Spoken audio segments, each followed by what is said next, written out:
Coucou! Aujourd'hui, je vous fais cette petite vidéo pour partager quelques mots avec vous au sujet de la solitude, pour vous exprimer pourquoi, à mon sens, la solitude, elle est nécessaire, voire même indispensable et bénéfique finalement sur un chemin de guérison ou un parcours d'éveil.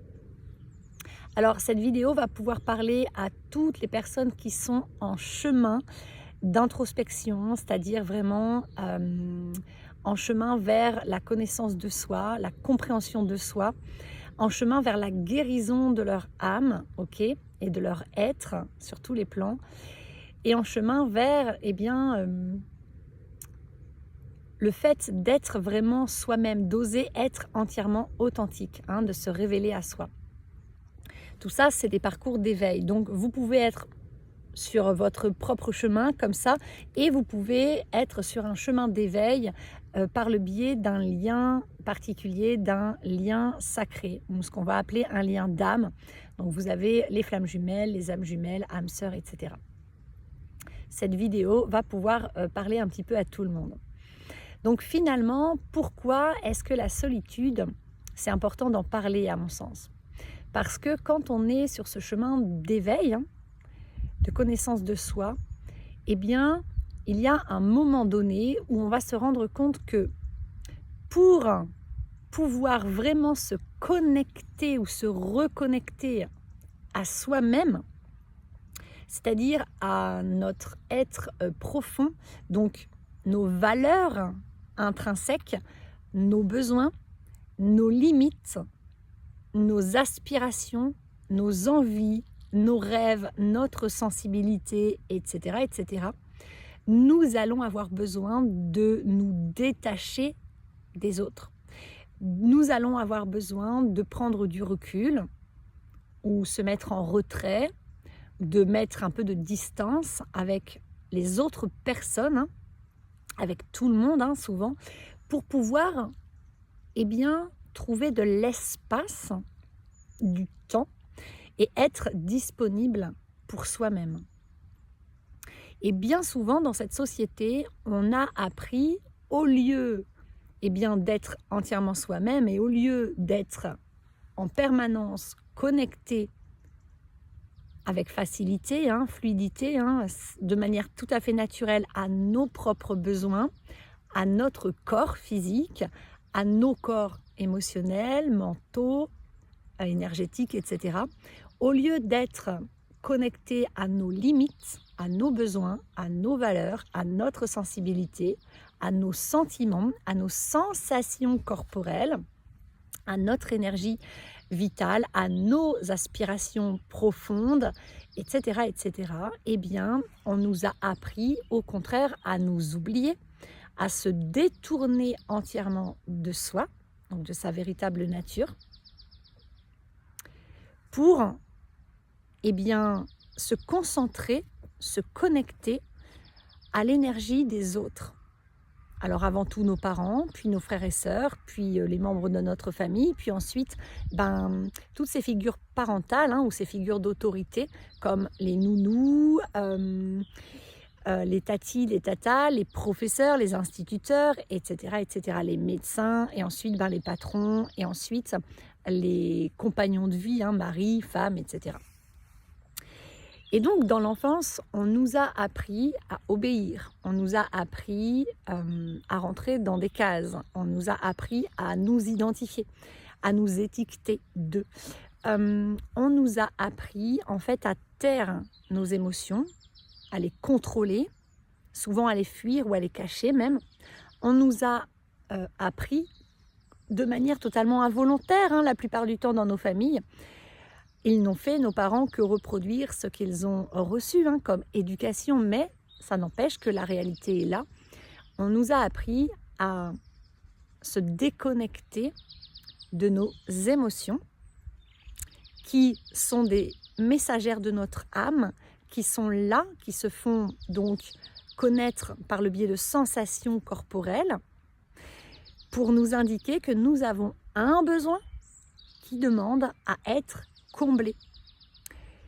Et quand nous avons commencé à ressentir ces besoins, ces sensations corporelles, ces émotions et que nous avons commencé à les exprimer bien souvent, nos parents, dans toutes les familles dysfonctionnelles, c'est-à-dire dans toutes les familles où les deux parents n'étaient pas bien construits sur le plan émotionnel, c'est-à-dire être entièrement autonome affectivement et avoir une grande sécurité émotionnelle intérieure et une grande stabilité émotionnelle, une grande intelligence émotionnelle maîtrisée qui nous permet de nous aimer pleinement, d'être parfaitement équilibré, harmonisé en soi et de pouvoir vraiment accompagner nos enfants dans la bienveillance, la douceur, la tolérance, l'indulgence, la patience, l'acceptation, etc., à devenir des adultes libres et autonomes.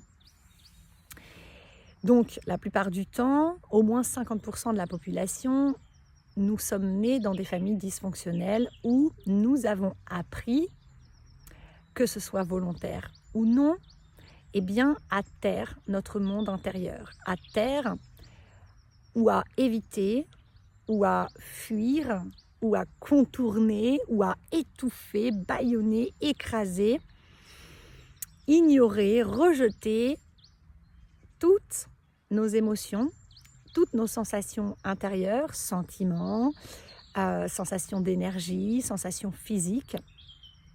Et donc, nous nous sommes détournés progressivement, ou parfois même brutalement, de nos besoins. Or, le bien-être,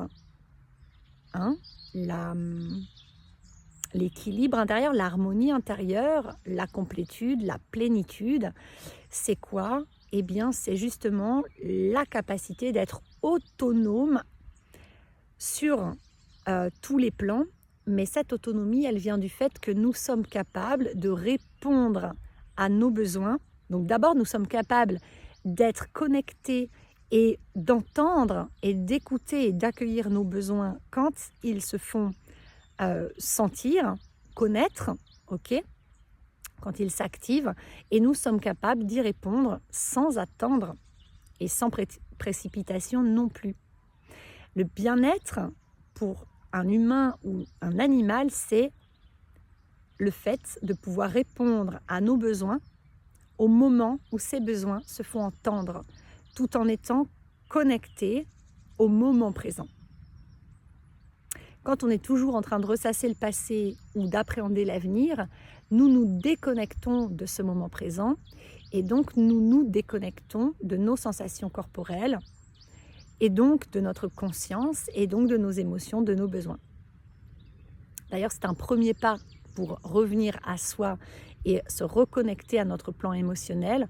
Un des premiers pas, ça va être de pratiquer au quotidien des petits moments de pleine présence où nous allons juste revenir ici et maintenant pour sentir, ressentir notre corps et tout ce qui se passe à l'intérieur sans jugement et avec beaucoup de douceur et de bienveillance pour soi, pour progressivement se reconnecter à nos sensations corporelles, remettre de la conscience dans tout notre corps physique, puis progressivement, nous allons pouvoir diriger cette conscience vers les sensations physiques qui indiquent une émotion et donc progressivement reconnecter à nos émotions et donc progressivement apprendre à décoder ces émotions pour comprendre les besoins qui se cachent derrière elles et encore progressivement apprendre à détecter ces besoins, les entendre, les écouter, les considérer et y répondre en temps voulu.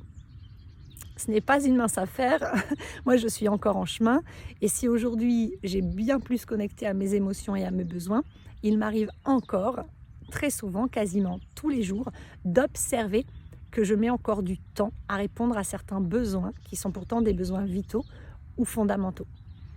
Mais c'est ok, je sais que c'est des vieux automatismes et qu'à force de persévérance, à force de m'observer, à force de mettre cette volonté de progresser, je progresse à grands pas. Et c'est ça qui importe. N'oubliez pas que ce qui est important, c'est pas d'être déjà arrivé au résultat final. Ce qui est important, c'est vraiment le chemin pour se diriger vers ce résultat final. Et ce qui est important, c'est pas d'obtenir ce résultat final. L'important, c'est de vivre le chemin, c'est de vivre sa vie pleinement à chaque instant parce que la seule chose qui existe, c'est le moment présent. C'est ce que tu vis là, maintenant. C'est ce qui se passe pour toi dans ta vie, là, maintenant. Dans ta vie extérieure, ok, qui est le reflet de ce que tu nourris en toi, intérieurement. Donc, comme on a été formaté à se déconnecter de nos propres besoins, de nos propres limites, et bien quelque part, alors on a été formaté à se déconnecter de nos propres besoins pour se connecter, se concentrer, veiller aux besoins des autres. Donc, on est très nombreux à passer une grande majorité de notre vie à s'oublier involontairement, inconsciemment ou semi-consciemment, parce qu'on croit que c'est comme ça que ça fonctionne. On croit qu'il n'y a pas d'autre façon de faire, on croit que c'est la seule voie. On croit que s'occuper de soi, c'est mal. S'occuper de soi, se connecter à soi, se prioriser, c'est être égoïste. C'est pas bien vu, c'est pas bienvenu. On n'est pas légitime à prendre soin de soi parce que on nous a appris vraiment à faire passer les besoins des autres avant les nôtres, à écouter les limites des autres avant les nôtres, même à subir quelque part les attentes, les émotions des autres avant les nôtres. On nous a formaté vraiment à répondre aux autres et donc quelque part on est super connecté aux besoins des gens avec qui l'on vit, de nos proches, mais parfois même de tous les autres. Tout dépend vraiment de chaque individu et de la profondeur et du degré des blessures que l'on porte en soi et donc du degré de sacrifice ou d'oubli de soi que l'on a développé et atteint. Mais où qu'on en soit, et quel que soit ce degré de sacrifice et d'oubli de soi, nous avons toujours la possibilité de revenir à soi et de guérir et de nous transmuter. Ok ? C'est très important de ne pas l'oublier. Rien n'est impossible, tout se guérit. Ok ? La vie, c'est mouvement, la vie, c'est transmutation. Et nous, les humains, nous sommes des êtres multidimensionnels dotés d'un magnifique et immense et puissant pouvoir de manifestation.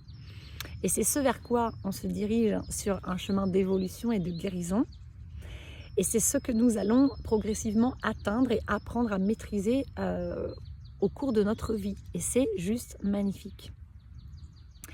Ok, donc, comme nous avons tourné toute notre attention vers les autres, nous avons tendance, alors surtout dans nos relations de couple, mais ça peut être encore dans nos relations parentales, filiales, ou fraternelles, ou amicales, mais même avec notre patron, avec nos collègues de travail, ou nos patients, quand on accompagne des gens et tout, eh bien, on va avoir tendance à tourner toute notre attention sur l'autre.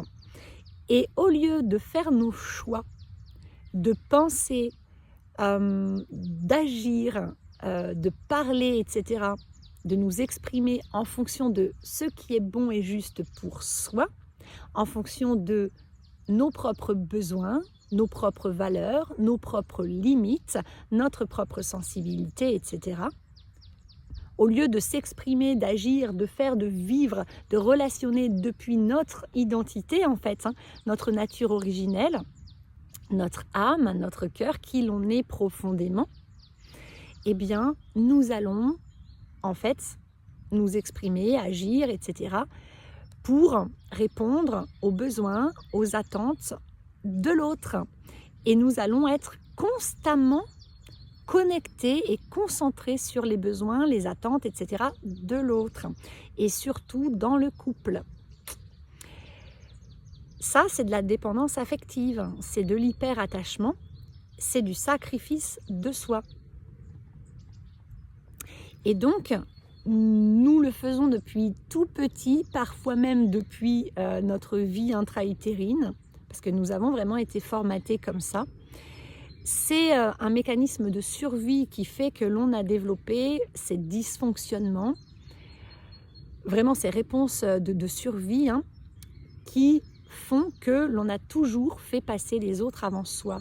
Et puis c'est le résultat d'une éducation religieuse, familiale, sociétale, scolaire, etc. Hein.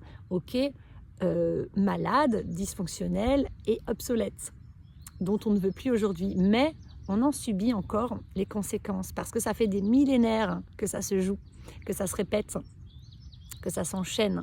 Ok, et donc, finalement, on va porter en soi inconsciemment cette croyance que mes besoins, mes valeurs, mes émotions, mes limites, donc mon intégrité, ne sont pas les bienvenus dans cette famille, auprès de mes parents, de mes frères et sœurs, auprès de mes professeurs, dans cette vie, dans ce corps, dans cette société. Et donc, on va associer qu'avoir des besoins, avoir des émotions, c'est mal ou c'est dangereux parce que quand on les exprime, qu'on est tout petit, souvent on se fait rejeter, on se fait gronder, ou on nous minimise, ou on nous réduit, même si c'est involontaire de la part de nos parents. Moi, en tant que mère, je l'ai fait avec ma fille parce que j'ai reproduit, avant de me réveiller, j'ai reproduit des trucs que j'avais reçus.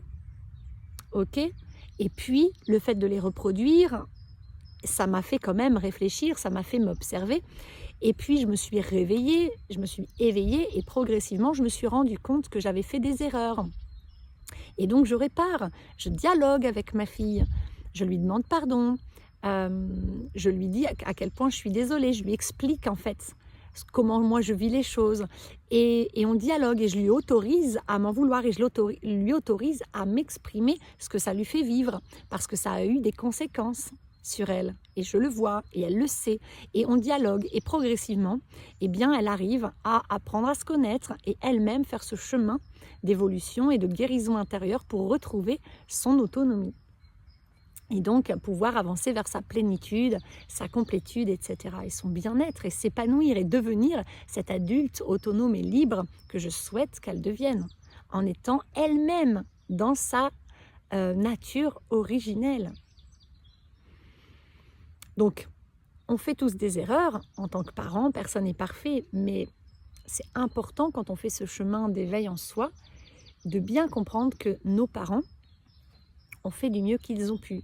Et bien souvent, ils n'ont fait que reproduire ce qu'ils ont reçu ou essayer de faire tout l'inverse, mais sans avoir fait ce chemin d'introspection, etc. en soi. Donc, ce qui a pour conséquence que, eh bien, nous allons très souvent reproduire les mêmes schémas. Et ce schéma de sacrifice, il a été très fortement ancré dans la matrice, dans nos têtes depuis des millénaires. C'est ça le formatage, qu'il faut se sacrifier. Non. Il faut s'oublier pour l'autre et faire passer l'autre avant soi parce que sinon on est un gros égoïste. Non, c'est pas vrai du tout. Il faut faire passer les autres avant soi parce que sinon on est mal vu, on est quelqu'un de mauvais. On va aller en enfer. Non. Tout ça, c'est des bullshit, quoi. Conneries. Et quand on s'éveille, on se rend compte que en réalité, se prioriser, donc revenir à l'écoute de soi, devenir la personne la plus importante de sa vie, en écoutant nos propres besoins, nos limites, nos émotions, nos sensations corporelles, nos sentiments, nos envies, nos aspirations, nos élans de cœur, etc. Notre intuition, eh bien, ça fait de nous, non pas un égoïste, qui pense qu'à sa gueule et qui s'en fout des autres, mais au contraire, ça fait de nous quelqu'un qui a un ego sain, quelqu'un qui s'aime, ça fait de nous quelqu'un qui est dans l'amour propre, véritable de soi, quelqu'un d'équilibré. Parce que tu ne peux pas donner aux autres quelque chose que tu ne possèdes pas, parce que tu ne te le donnes pas en fait. C'est totalement déséquilibré de prioriser l'autre en attendant que l'autre te priorise. Tu es là dans ton corps, tu es plein de ressources, tu as des capacités, c'est pour te donner tout ce dont tu as besoin à toi en premier. C'est pour toi que tu es venu t'incarner, pour vivre pleinement ta vie, pour vivre pleinement incarné dans ton corps et dans tes corps subtils. Tu es venu pour apporter au monde ta couleur, ta lumière, tes talents. Et tout ça, ça ne peut pas briller, rayonner, se développer si tu n'est pas connecté à la base de la vie qui circule en toi, c'est-à-dire à ton corps, tes sensations et ressentis corporels, tes émotions qui t'indiquent des besoins. Et si toi-même, tu n'es pas capable de répondre à tes besoins, comment veux-tu expliquer aux autres comment répondre à leurs besoins? Comment veux-tu montrer à tes enfants comment répondre à leurs besoins? Impossible. Comment peut-on, parce que c'est ce qu'on fait tout le temps, on demande aux autres de répondre à nos besoins. On attend que les autres répondent à nos besoins parce que nous, on se sacrifie, on s'oublie pour répondre à leurs besoins. Donc en fait, c'est complètement irrationnel et insensé. Mais nous le vivons quand même, réellement. Voilà, c'est le résultat vraiment de cette société malade qui a prôné le sacrifice, l'oubli de soi, etc. pendant si longtemps. Donc ça, c'est pour bien comprendre pourquoi je vous parle de la solitude maintenant. Parce que donc, vous avez bien compris qu'au lieu d'être connecté à soi et de vivre pour soi d'abord, pour ensuite pouvoir rayonner tout ça aux autres, tout ce que l'on possède, l'offrir aux autres et servir, œuvrer au monde en fait, eh bien, nous dirigeons toute notre attention, toute notre énergie, nos actions, nos paroles, nos choix, nos décisions, etc. vers l'autre. Qu'est-ce qui est bon pour l'autre? Qu'est-ce qui est bon qui va le satisfaire? Qu'est-ce qui va lui plaire? On fait tout pour plaire finalement à l'autre ou pour ne pas déplaire à l'autre, pour ne pas déranger l'autre, pour servir l'autre, pour rendre l'autre heureux, pour que l'autre se sente bien à nos côtés, etc. Et on s'oublie la plupart du temps totalement. Alors, dans l'oubli de soi, la dévotion, le sacrifice, vous mettez le terme que vous voulez dessus, de toute façon ça revient au même. Et quand on se réveille et qu'on chemine pour se révéler à soi-même sur ce chemin d'évolution, d'apprentissage et de connaissance de soi-même, on se rend compte à un moment donné de cette réalité qui est « ah mince, mais en fait, je m'oublie totalement et j'ai passé ma vie à répondre aux attentes des autres. » Alors selon, encore une fois, le degré de souffrance, le degré de dysfonctionnement, de mémoire cellulaire et d'activation nerveuse de nos réponses de survie, on ne va pas tous agir, réagir, etc. et le vivre de la même manière, mais dans le fond, c'est la même chose. Et donc, on va avoir cet élan et ce besoin vital et puissant, intense, de se révéler à soi et de faire ce chemin vers qui je suis vraiment moi et vers cette autonomisation, parce que la liberté, la plénitude, la complétude, c'est être autonome et atteindre un point d'attachement qui est sécure. Et l'attachement sécure, il vient du fait qu'on a une grande confiance en soi. Et cette confiance en soi, elle vient du fait qu'on se sent en sécurité en soi, avec soi. Et cette sécurité, elle vient du fait que, au lieu de s'oublier, de se trahir, de s'abandonner, de se refouler, de se rejeter, etc. comme avant, nous allons nous sécuriser parce que nous allons apprendre à être autonomes, et c'est-à-dire que nous allons être à l'écoute de soi et nous allons nous donner tout ce dont nous avons besoin. Et ainsi, nous serons toujours en sécurité. Ok ? Parce que finalement, cette insécurité vient du fait que personne n'est là pour répondre à nos besoins quand on est enfant. Personne n'est là pour prendre en charge nos émotions, pour nous envelopper, pour nous valider, pour nous reconnaître, pour nous donner suffisamment de preuves d'amour pour qu'on se sente bienvenu, qu'on se sente accepté, légitime, et qu'on développe une bonne estime de soi. Au contraire, on se sent invalidé, souvent ignoré, rejeté, voire même humilié, puni, accusé, jugé, etc. Et donc, on va développer aussi en parallèle une très mauvaise estime de soi avec la culpabilité d'avoir des émotions, la culpabilité d'avoir des besoins, la culpabilité d'avoir des demandes comme demander de l'aide, demander de la présence, demander un câlin, demander une preuve d'amour, demander du soutien, demander de la chaleur. On va souvent se sentir coupable d'exister finalement.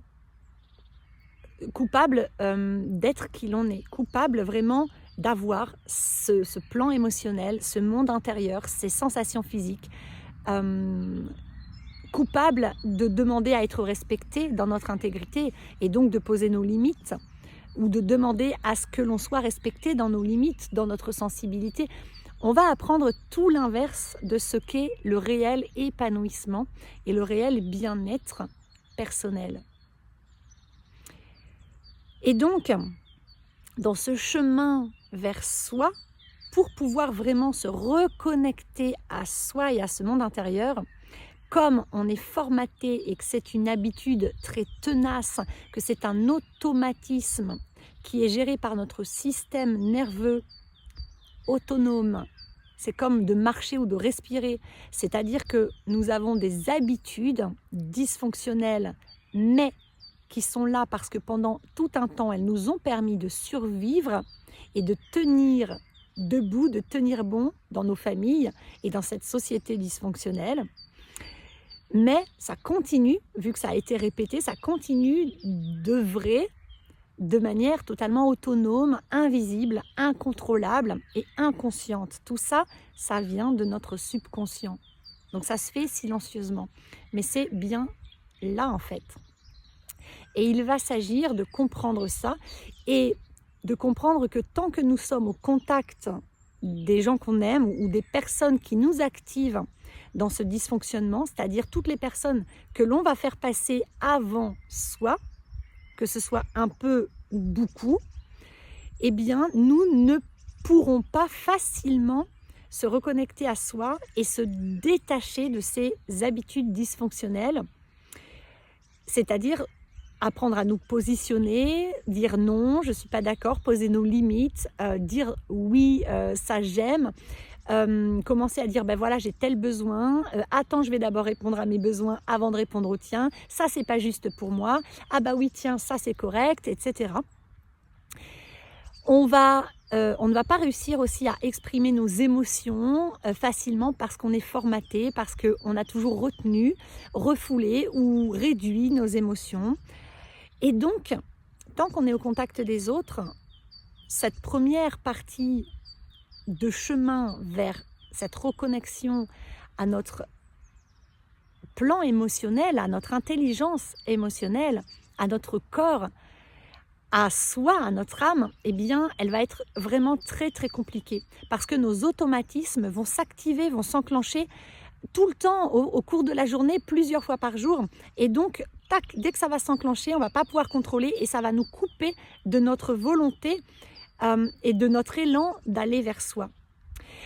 Alors que si on prend du temps pour soi, alors pas besoin de tout quitter et d'aller s'enfermer dans une grotte pendant 6 mois, hein, même si, sincèrement, moi je me suis retrouvée célibataire. Alors je vivais quand même avec ma fille hein, qui était adolescente, mais j'avais quand même des contacts, mais très très peu. J'ai réduit hein, pendant 1 an et demi pour faire ce travail d'introspection très présent en moi et qui était nécessaire. Mais je suis un chemin de vie 7, donc ma vie entière va être vouée à une forme d'introspection. On n'est pas tous venus pour avancer de la même manière et pour creuser aussi en profondeur que ce que moi j'ai creusé, bien sûr. Mais l'idée, c'est de prendre des moments régulièrement, au quotidien, c'est ce qu'il y a de mieux, mais au moins une demi-journée par semaine, grand minimum, hein, si vous voulez vraiment progresser en fait d'une manière quand même optimale, hein, sans que ce soit la course, mais sans être ralenti ou bloqué.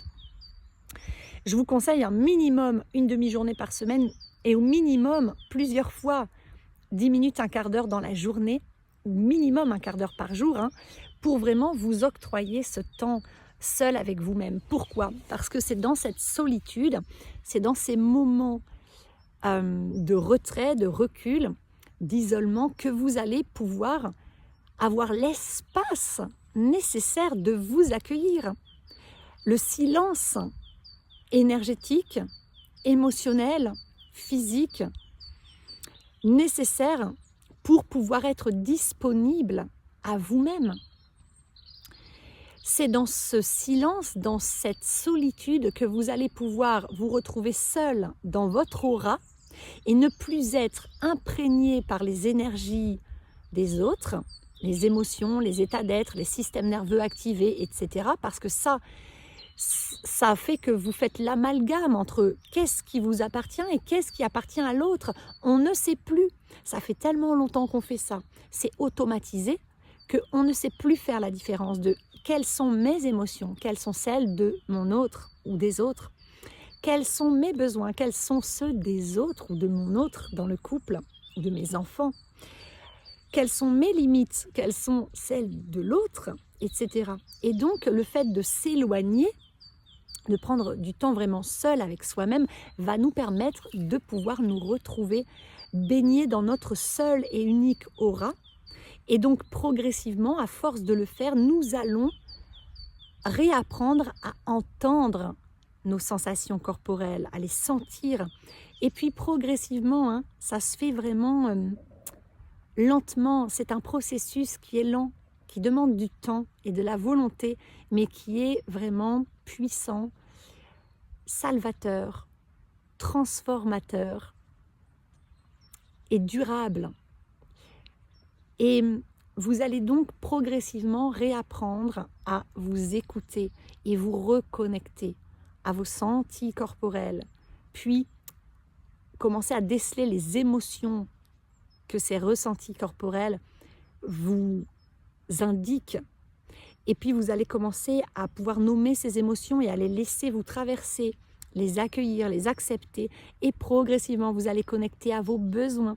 Et progressivement, vous allez apprendre à détecter quelles sont vos limites et vous allez accepter votre sensibilité et vous allez reconnecter à vos valeurs profondes, intrinsèques. Et progressivement, vous allez vraiment apprendre à bien vous connaître et à vous positionner, à reprendre votre place, à oser être vous-même, à vous aligner. Et vous allez progressivement apprendre à vous aimer, à vous respecter, à vous honorer. Et vous allez progressivement donc vous incarner pleinement. Et donc vous allez toucher progressivement à votre plénitude, à votre complétude et retrouver votre unicité. Et donc vous allez gagner en estime de vous parce que vous allez reconnecter à votre valeur et vous allez vous sécuriser intérieurement et gagner donc une sécurité et une grande stabilité émotionnelle qui va vous permettre d'être entièrement autonome et donc de retrouver un type d'attachement sécure. Et là, vous allez trouver votre équilibre, votre harmonie intérieure, et ça va vous apporter votre équilibre et votre harmonie dans toutes vos relations et dans toute votre vie, dans toutes les sphères de votre vie.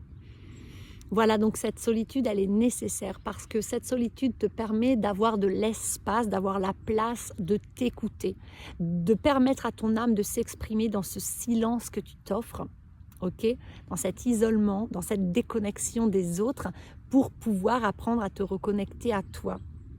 Tant que tu es proche des autres, tant que tu es dans l'aura des autres, tant que tu es impacté par les humeurs, les systèmes nerveux activés, les émotions, les états d'être, etc. des autres, même leurs paroles, leurs énergies, eh bien, tu vas avoir beaucoup plus de mal, beaucoup plus de difficultés. Ça va être vraiment laborieux de réussir à te connecter à toi. Dès lors que tu vas mettre de la distance, que tu vas te mettre en retrait, là, tu vas avoir tout l'espace et tu vas y voir tellement plus clair sur qui tu es, sur ce que tu veux vraiment vivre dans ta vie, sur tes rêves, sur tes valeurs, sur ce dont tu as besoin. Voilà, tu vas y voir clair en fait. Et ça va vraiment te permettre de pouvoir faire le tri dans ta vie, t'épanouir, te reconstruire, guérir et retrouver une grande sérénité et un grand équilibre intérieur. Voilà.